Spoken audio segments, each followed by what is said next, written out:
இருந்த இடத்துல இருந்தபடியே காட்டு ஆளக்கூடியதான் சிங்கன்னு சொல்லலாம். அப்படிதாங்க இந்த சிம்மராசி என்பவர்களும் இருந்த இடத்துல இருந்து எல்லாரையும் ஆட்டி வைக்கக்கூடிய அஞ்சா நெஞ்சம் கொண்டவங்கன்னு சொல்லலாம். பேச்சு பொறுத்த வரைக்குமே எல்லாருமே அசரக்கூடிய பேச்சு தன்மை அமைஞ்சிருக்கும். மனசுல இருக்கக்கூடியதை வெளிப்படையா பேசக்கூடியவங்கன்னு இருக்கலாம் சொல்லலாங்க. பல 100 பேர் மத்தியில் இருந்தாலுமே இவங்க சொல்லக்கூடிய கருத்தை உறுதியாக சொல்லக்கூடிய ஒரு மனப்பான்மை கொண்டிருக்கக்கூடியங்களா இருப்பாங்க. பார்க்கறதுக்கு மற்றவங்களுடைய பார்வைக்கு ஒரு பிடிவாதக்காரங்களா கொஞ்சம் கோபக்காரங்களா இருந்தாலுமே தான் கொண்டிருக்கக்கூடிய கொள்கையில எப்போது உறுதியாக இருக்கக்கூடியவங்களா இருப்பாங்க. இருந்தாலுமே குழந்தை மனசுக்கு சொந்தக்காரங்களும் சொல்லலாம். அன்பு செலுத்தினா இவங்க செய்யக்கூடிய செயல்களுக்கு பாராட்டு தெரிவிச்சா குழந்தையாவே மாறிடுவாங்கன்னு சொல்லலாங்க. பெரும்பாலுமே இவங்க கிட்ட ஆளுமை பண்புங்கிறது அதிகமாக இருக்கும். அன்பா நேர்மையாக எப்படி இருக்கணுங்கிறது இவங்க கிட்ட நம்ம தெரிஞ்சுக்கலாங்க. நெருப்பு ராசி அமைஞ்சிருக்கிறதால ஆளுமை பண்பு எந்த அளவுக்கு இருக்குதோ அதே அளவுக்கு கோபமும் இருக்கும். கோபம்னா இவங்களுக்கு பொறுத்த வரைக்குமே எல்லாரும் விட கொஞ்சம் அதிகம் தாங்க.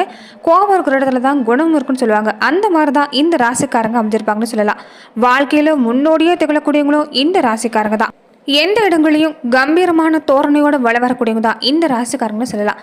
கோபம் வந்தாலுமே கோபப்படுறப்ப இந்த கத்தி ஆர்ப்பாட்டம் பண்ணுறது, தூக்கி எறிகிறதோ கீழே போட்டு உடைக்கிறது கிடையாது. ஒரே வார்த்தை திருவார்த்தையாக தான் அமைஞ்சிருக்குன்னு சொல்லலாங்க. உள்முக சிந்தனைங்கிறது அதிகமாக அமைஞ்சிருக்கும். தன்னுடைய வெற்றியை மட்டும்தான் ஒரு நிலையான இலக்காக கொண்டு பயணிக்கப்படக்கூடியங்களா இந்த ராசிக்காரங்க அமைஞ்சிருப்பாங்கன்னு சொல்லலாங்க. தாய் பாசங்கிறது ரொம்ப ரொம்ப அதிகம். டெல்லிக்கே ராஜானாலுமே தாய்க்கு பிள்ளை தானே, அந்த மாதிரி தான் இந்த சிம்மராசி அன்பர்கள்னு சொல்லலாங்க. இந்த சிம்மராசி அன்பர்களுக்கு இனி அடுத்து வரக்கூடிய பிரதோஷ காலங்கள் வரைக்குமே எப்படிப்பட்ட பலன்களை நீங்கள் பெற போறீங்கிறத பற்றி தான் இந்த பதிவில் நாம தொடர்ந்து பார்க்க போகிறோம். அதுக்கு முன்னாடி நீங்கள் இந்த சேனலுக்கு புதியவராக இருந்தால் இந்த சேனலை சப்ஸ்கிரைப் பண்ணிவிட்டு ஒரு லைக்கும் பண்ணிவிட்டு பின்தொடர்ந்து வாங்க பார்க்கலாம். மேலுமே சிம்ம ராசி அன்பர்கள் உங்கள் வாழ்க்கையில் தொடர்ந்து நீங்கள் பல்வேறு விதமான பிரச்சனைகளை சந்திக்கக்கூடிய நபராக இருந்தால், ஜோதிட ரீதியாக நீங்கள் தீர்வு காண விருப்பப்பட்டா டிஸ்கிரிப்ஷனில் தொலைபேசி எண் கொடுக்கப்பட்டிருக்கு. ஜோதிட ரீதியான சந்தேகமாக இருந்தாலும் சரி, உங்கள் வாழ்க்கையில் நீங்கள் சந்திக்கக்கூடிய எந்த ஒரு பிரச்சனையாக இருந்தாலும் சரி, தாராளமாக தொலைபேசி மூலியமாக தொடர்பு கொண்டு கூட உங்களுடைய பிரச்சனைகளுக்கு தீர்வு காணலாம். இது வரைக்குமே சிம்ம ராசி அன்பர்களுக்கு ஏகப்பட்ட கசப்பான அனுபவங்களை தான் பெற்றிருப்பீங்கன்னு சொல்லலாம். எல்லா வகையிலும் ஏதாவது ஒரு வகையில் கடவுள் தான் உங்களுக்கு பக்குவலமாக இருந்து உதவி செஞ்சு காப்பாற்றிருப்பாருன்னு சொல்லலாங்க. பெரும்பாலும் திடீர்னு முடிவுகள்ங்கிறது உங்களுக்கு தன்னிச்சையாக செயல்பட்டுருப்பீங்க. நிறைய பாதிப்புகள் சந்திச்சிருப்பீங்க. கோபம் அதிகமாக இருந்திருக்கும், சந்தேகம், பிடிவாத குணம் இது எல்லாமே இருந்திருக்கும். இதனாலேயே ஒரு குடும்ப சூழ்நிலையை உங்களால் சாதகமாக கொண்டு வந்திருக்க முடியாதுன்னு சொல்லலாம். நீங்கள் சாதாரணமாக இருந்தாலுமே வாழ்க்கை தோணு உங்கள் பேச்சை கேட்டு நடந்திருக்க மாட்டாங்க. இதனாலேயே அதிகப்படியான கோபம், குடும்ப வாழ்க்கையில் நிறைய பாதிப்புகள் எல்லாமே சந்திச்சிருப்பீங்க. இனி உங்களுக்கு நல்ல மாற்றங்கள் குடும்ப வாழ்க்கையில் காத்திருக்குது. ஆனால் குடும்ப விஷயங்களை வெளியில் பகர வேண்டாம். குடும்பத்தை பற்றி மற்றவங்க எது சொன்னாலுமே இந்த நேரம் நீங்கள் செவி சாய்ச்சிக்க வேண்டாம்னு சொல்லலாம். மனசில் திடமான நம்பிக்கையோடு செயல்பட்டாலே குடும்ப வாழ்க்கை சிறப்பாக இருக்குது. அதே மாதிரி இந்த நேரத்தில் பொறுத்த வரைக்குமே சொத்து சேர்க்கை, வீடு, வாகனம், யோகம் எல்லாமே சிறப்பு தான். முக்கியமான பத்திரங்கள் சம்பந்தப்பட்ட விஷயங்களில் கவனமாக செயல்பட பாருங்க, நிச்சயம் நல்ல மாற்றம் தான். அதே மாதிரி குழந்தை பாக்கியம் இல்லாதவங்களுக்கு குழந்தை பாக்கியம் உண்டாகக்கூடிய நேரமாக இந்த நேரம் அமைஞ்சிருக்குது. உடல் ஆரோக்கியத்தில் மட்டும் கொஞ்சம் கவனமா இருங்க. மற்றவங்க பேச்சை கேட்டு அவசரப்பட்டு வேலையை விட்டுறாதீங்க. இருக்கிற வேலையில முழு கவனம் செலுத்துறது நல்லது. அதே சமயம் உங்களுடைய உடல்நிலையில பெரிய அளவில் பாதிப்பு இல்லைனாலுமே சின்ன சின்ன உடல் உபாதை வந்து போகலாம். உஷ்ண சம்பந்தப்பட்ட பாதிப்பு ஏற்பட வாய்ப்பு இருக்கிறதால கொஞ்சம் உடல்நிலையை நீரேற்றம் வச்சிருக்க பாருங்க. உங்க தாயோட உடல்நிலையில இந்த நேரம் ஆரோக்கியத்தில் முன்னேற்றம் இருக்குது. அதே மாதிரி இந்த நேரம் வீடு, வண்டி, வாகன வழியில் கொஞ்சம் செலவு ஏற்படுன்னு சொல்லலாங்க. உதவியை பொறுத்த வரைக்குமே நீங்கள் எந்த விஷயத்தில் எதிர்பார்த்து காத்திருக்கிறீங்களோ அந்த வகையில் உதவிங்கிறது மற்றவங்க மூலமாக உங்களுக்கு கிடைக்கும். ஆன்மீக நாட்டை அதிகரிக்கக்கூடிய நேரமாக அமைஞ்சிருக்குது. வாடகை வீட்டில் இருக்கக்கூடியவங்க கூட சொந்த வீட்டுக்கு இந்த நேரம் நீங்கள் முயற்சி செஞ்சீங்கன்னா நிச்சயம் நல்ல பலன் கிடைக்கக்கூடிய வாய்ப்பு தான். தொழில் செய்யக்கூடியவங்களுக்கு எல்லாமே இந்த நேரம் சிறப்பான நேரம் தான். தேவையில்லாத குழப்பங்கள், தேவையில்லாத சிந்தனைகளை மனசில் ஏற்படுத்திக்காமல் இருந்துட்டாலே இந்த நேரம் உங்களுக்கு சிறப்பாக இருக்குது. கடன் பிரச்சனையால் அவமானங்களை சந்திச்சவங்களுக்கு கூட இனி நீங்கள் எடுக்கக்கூடிய முடிவுகள் உங்கள் சூழ்நிலையை சாதகமாக்கி தரக்கூடிய வாய்ப்பாக தான் இந்த வார காலகட்டங்களிலிருந்து உங்களுக்கு தொடங்குதுன்னு சொல்லலாங்க. சிம்மராசி பொறுத்த வரைக்குமே கிரகநல மாற்றத்தை பொறுத்து தான் அமைஞ்சிருக்குது. தொழில் ஸ்தானாதிபதி 8ல் உச்சம் பெற்று இருக்குது. பெரிய சிரமத்தை தராது. ஓரளவு உடலும் உள்ளமும் உங்களுக்கு இந்த நேரத்தில் ஒத்துழைக்கிறதால மகிழ்ச்சியான சூழ்நிலை தான் உண்டாகும். ராசிக்கு உரிய சூரியன் 9ல் உச்சம் பெற்றிருக்கிறதும் மற்ற ராசிக்காரர்களை விட உங்களுக்கு சிரமத்தை தரக்கூடிய சூரிய பகவான் இந்த நேரம் சொந்த ராசியான சிம்ம ராசிக்காரர்களுக்கு அனுகூலமாக தான் இருக்கிறாங்க. திட்டங்கள் சரியாக இருந்தால், சிந்தனைகள் சரியாக அமைஞ்சா இந்த நேரங்களுக்கு எல்லாமே சிறப்பு தாங்க. 2ஆம் இடத்தை பொறுத்த வரைக்குமே குருவோட பார்வை அழுத்தமாக தன்னுடைய குடும்ப ராசி அதாவது சுகராசியில் படுகிறதால பிரச்சனை வந்தாலும் அது தீந்துடும். இந்த நேரம் பெரிய அளவில் எந்த பாதிப்பும் இல்லை. ஏதாவது ஒரு வகையில் உங்களுக்கு உதவிங்கிறது இருந்துகிட்டே இருக்கும். தொல்லைகள் இருந்து மேலும் வாய்ப்பு இருக்குது. அதே சமயம் கவனமாக இருக்கணும்னு பார்த்தீங்கன்னா 2ஆம் இடத்துக்கு கேது ராசியில் வந்து உட்கார்ந்துருக்கிறதால சப்தம ஸ்தானாதிபதி சனி ராகு இணைஞ்சு ராசியை பார்க்கறது, 12ஆம் இடத்துல சுகாதிபதி நீச்ச அடைஞ்சிருக்கிறது. குழப்பமான மனநிலை தான் இருக்கும். எதுலையுமே முடிவெடுக்க முடியாமல் தடுமாற்றம் ஏற்படலாம். சில விஷயத்தில் அனுபவ ரீதியாக தான் இந்த நேரம் நீங்கள் செயல்பட்டாங்கன்னு சொல்லலாம். மற்றவங்க சொல்கிறாங்கிறதுக்காக எதுவும் செய்ய வேண்டாம், பொறுமையாக இருக்க பாருங்க. எந்த ஒரு காரியத்திலும் கவன சிதறல் இல்லாமல் செஞ்சாலும் உங்களுக்கு கஷ்டங்கிறது ஏற்படாதுங்க. ரொம்ப முக்கியமாக பேச்சில் கவனமாக இருக்கணும். இந்த வாக்குவாதம் செய்கிறது, வாதி பிரதிவாதத்தில் ஈடுபடுறது இது எல்லாமே வேண்டாம். ரொம்ப முக்கியமாக குலதெய்வ வழிபாட்டை மட்டும் மறந்துடாதீங்க. தொடர்ந்து குலதெய்வ வழிபாட்டை செய்ய பாருங்க.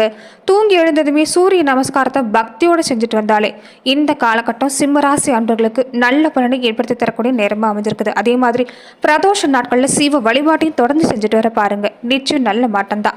எப்படியாவது எதிர்நீச்சல் போட்டாவது முன்னிக்கு வரக்கூடிய தன்மை தான் இந்த நேரம் சிம்மராசி அன்பர்களுக்கு அமைஞ்சிருக்குது. அதே சமயம் இந்த நேரம் தேவையில்லாத டென்ஷனை குறைக்கிறது நல்லது. நண்பர்கள் உறவினர்கள் வகையில் வீண் மனசாபங்கள் ஏற்படலாம். அந்த வகையிலும் கவனமாக இருந்துக்காங்க. நீண்ட நாட்களாக வாங்கணும்னு நினைச்சக்கூடிய பொருட்கள் எல்லாமே வாங்குவீங்க. அதில் ஆர்வமும் உண்டாகும். ஆனால் எதுலேயே அவசரம் காண்றதை மட்டும் இந்த நேரம் தவிர்க்கிறது நல்லது.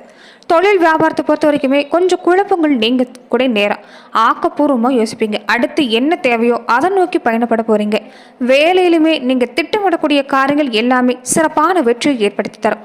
குடும்பத்திலுமே இனி மகிழ்ச்சி கூடி வரும்னு சொல்லலாம். கணவன் மனைவிக்கிடையே ஏற்பட்டிருந்த மனஸ்தாபம் நீங்கும். இது வரைக்குமே ஆளுக்கு ஒரு மூலையில் நின்று தான் கொடி பிடிச்சிருப்பீங்க. இனி அந்த நிலைமை இல்லை. கணவன் மனைவிக்கிடையே நெருக்கம் உண்டாகக்கூடிய நேரம். பிள்ளைகளுக்காக பாடுபடுவீங்க. உங்களை அனுசரித்து போகக்கூடிய வாய்ப்பு குடும்ப உறுப்பினர்களுக்கிடையே தென்படுன்னு சொல்லலாம். எதிர்பாராத செலவு அப்பப்போ உண்டாகக்கூடிய வாய்ப்பு அமைஞ்சிருக்குது. உடல் ஆரோக்கியத்தில் கொஞ்சம் கவனமாக இருக்க பாருங்க. வாகனங்களை இயக்கும் போது இந்த நேரம் நிதானமாக இருக்கணும். அதே மாதிரி இரவு நேர பயணமாக இருந்தால் முற்றிலுமாக தவிர்த்துக்கிறது நல்லது. பெண்களாக இருக்கக்கூடியவங்க வீண் வாக்குவாதங்களை தவிர்க்கிறது நல்லதுன்னு சொல்லலாம். அண்டை அயலவர்களோட கொஞ்சம் கவனமாக இருக்க பாருங்க. எதுலையுமே நிதானம் தேவைப்படுது. பொன்பொருள் சேர்க்கை பொறுத்த வரைக்கும் இந்த நேரம் தாராளமாக அமையும். அதுலையுமே கலைத்துறையை சார்ந்திருக்கக்கூடியவங்களுக்கு நிறைய வாய்ப்புகள் தேடி வரக்கூடிய நேரம். கெடுக்கிற வாய்ப்பை சாமர்த்தியமாக பயன்படுத்திக்கிட்டிங்கன்னா இதுதான் புத்திசாலித்தனம்னு சொல்லலாங்க. கூட இருக்கக்கூடியவங்களுடைய ஆலோசனை இந்த நேரம் முன்னெடுத்து வைக்கிறத விட உங்கள் வீட்டில் இருக்கக்கூடியவங்க வாழ்க்கை துணை வீட்டில் இருக்கக்கூடிய பெரியவங்களுடைய ஆலோசனை கேட்டு செயல்பட்டீங்கன்னா வெற்றிக்கு எந்த தடையுமே இல்லை. அரசியல் துறையை சார்ந்திருக்கக்கூடியவங்களுக்கு சாதகமான காலகட்டம் தான். புத்தி கூர்மை சிறப்பாக இருக்கிறதால நீங்கள் செய்யக்கூடிய செயல்கள் எல்லாமே நன்மையை கொண்டு வந்து தரும். மேலிடத்துல இருந்து கூட உங்களுக்கு தேவையில்லாத வாக்குவாதம் வரலாம். இந்த விஷயத்தில் கவனமா இருங்க.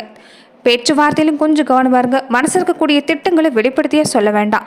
மாணவர்களாக இருக்கக்கூடியவங்க திட்டமிட்டு இந்த நேரம் செயல்பட்டீங்கன்னா கண்டிப்பாக கல்வியில் வெற்றி பெற முடியும். நீங்கள் விருப்பப்பட்ட பள்ளி கல்லூரிகளை சேரக்கூடிய வாய்ப்பும் இந்த நேர காலகட்டத்தை பொறுத்த வரைக்குமே சிம்மராசி அன்பர்களுக்கு அமைஞ்சிருக்குன்னு சொல்லலாங்க. தொடர்ந்து நட்சத்திர ரீதியாக சிம்மராசி அன்பர்கள் எப்படிப்பட்ட பலன்களை நீங்கள் பெற போறீங்கிறத பார்க்கலாம். மகம் நட்சத்திரக்காரங்களுக்கு இந்த காலகட்டம் உங்களுக்கு பண வரவு சிறப்பாக இருக்குது. உழைப்பும் அதிகமாக இருக்கிறதால உழைப்புக்கேற்ற பயன் கிடைக்கும். இது வரைக்குமே உழைச்சாலுமே ஏதாவது ஒரு வகையில் வீண் விரைய செலவுகள் எல்லாமே சந்திச்சிருப்பீங்க. இனி அந்த நிலைமை இல்லை. இந்த நேரம் உங்களுக்கு வருமானமும் சிறப்பாக இருக்குது. அதுக்கு தகுந்த மாதிரியான சாதகமான பலனும் உண்டாகும். வீண் செலவுகள் இல்லைன்னு சொல்லலாம். எதிர்ப்புகளாக சந்திச்சுட்டு இருந்த உங்கள் வாழ்க்கையில் இனி உங்களுக்கு நல்ல மாற்றம் தான். உற்சாகமாக செயல்படுவீங்க. ரொம்ப ஆர்வமாக செயல்படுவீங்க. இதனாலேயே மன மகிழ்ச்சி உண்டாகும்னு சொல்லலாங்க. அதே சமயங்களில் மன மகிழ்ச்சி அதிகமாக இருக்கிறதால பணத்தை பொறுத்த வரைக்குமே இந்த நேரம் செலவு செய்யவும் தயங்க மாட்டீங்க. கொஞ்சம் இந்த விஷயத்தில் கவனமாக இருங்க. நண்பர்கள் சேர்க்கை அவங்களுடைய உதவி பொறுத்த வரைக்குமே இந்த நேரம் கிடைக்கும்னு சொல்லலாம். ஆனால் எதிர்பாலின நட்பு விஷயத்தில் மட்டும் கொஞ்சம் கவனமாக இருந்துக்கங்க. வேலையிலுமே இந்த நேரம் உங்களுக்கு நல்ல மாற்றம் தான். சக ஊழியர்கள் ஒத்துழைப்பு தருவாங்க. பொருளாதார நிலையில இந்த நட்சத்திரக்காரங்களுக்கு இந்த நேரம் சிறப்பாக அமைஞ்சிருக்கு. பூரம் நட்சத்திரக்காரங்களுக்கு பொறுத்த வரைக்குமே இந்த காலகட்டம் தொழில் வியாபாரத்தில் லாபம் கிடைக்கக்கூடிய நேரம் தான். வியாபாரம் வெளியூர் பயணங்கள் எல்லாமே சாதகமாக அமையும். வேலை விஷயமா உதவி கேட்டு நிற்கக்கூடியவங்களுக்கு கூட மேலதிகாரிகள் மூலமாக இந்த நேரம் உங்களுக்கு சாதகமான பலன் கிடைக்க வாய்ப்பு இருக்குது. கொஞ்சம் பொறுப்புகள் கூடி வரும் தான். ஆனால் நிச்சயம் நல்ல மாற்றம். எதிர்பார்க்கக்கூடிய பதவி உயர்வு சம்பள உயர்வு இது எல்லாமே இந்த நட்சத்திரக்காரங்களுக்கு கிடைக்க வாய்ப்பு இருக்குது. கொஞ்சம் கூடுதல் முயற்சி கொடுத்தீங்கன்னா சாதகமான பலன் கிடைக்கும். உத்திரம் நட்சத்திரக்காரங்களுக்கு குடும்ப வாழ்க்கையில் ஏற்பட்ட இந்த பாதிப்பு இனி இல்லை. வாழ்க்கை துணை மூலமாக மகிழ்ச்சி உண்டாகும். அதே சமயம் இந்த நேரம் உஷ்ண சம்பந்தப்பட்ட பாதிப்பு ஏற்படலாம். கொஞ்சம் கவனமாக இருங்க. எச்சரிக்கையாக இருக்கிறது மூலமாக தான் பல விஷயங்கள் உங்களால் இந்த நேரம் தடுக்க முடியும்னு சொல்லலாம். குழந்தைகள் பொறுத்த வரைக்குமே உங்கள் மனசு மகிழும்படி தான் நடந்து கொள்வாங்க. குழந்தைகள் நிலையில் உங்களுக்கு நல்ல மாற்றம் காத்திருக்குது. அதே சமயம் 3ஆம் நபர் பேச்சை இந்த நேரம் கேட்டு செயல்படாதீங்க. மற்றவங்க விவகாரங்களில் தலையிடாமல் இருந்துக்கிறது நல்லது. குடும்ப வாழ்க்கையிலுமே மற்றவங்களை அனுமதிக்காமல் இருந்துட்டாலே இந்த நேரம் உங்களுக்கு சிறப்பான நேரமாக அமைஞ்சிருக்குன்னு சொல்லலாங்க. பொதுவாகவே இந்த நட்சத்திரக்காரங்களுக்கு இந்த நேரம் நீங்கள் எடுக்கக்கூடிய முயற்சிகள் எல்லாமே கைகூடி வரும். திட்டங்களை சரியாக பயன்படுத்த பாருங்க. இந்த நேரத்தில் தேவையில்லாத குழப்பம் வேண்டாம். நிதானமாக செயல்பட்டாலே உங்களுக்கு எல்லா வகையிலும் சாதகமான பலன் கிடைக்கக்கூடிய வாய்ப்பு அமைஞ்சிருக்குன்னு சொல்லலாங்க.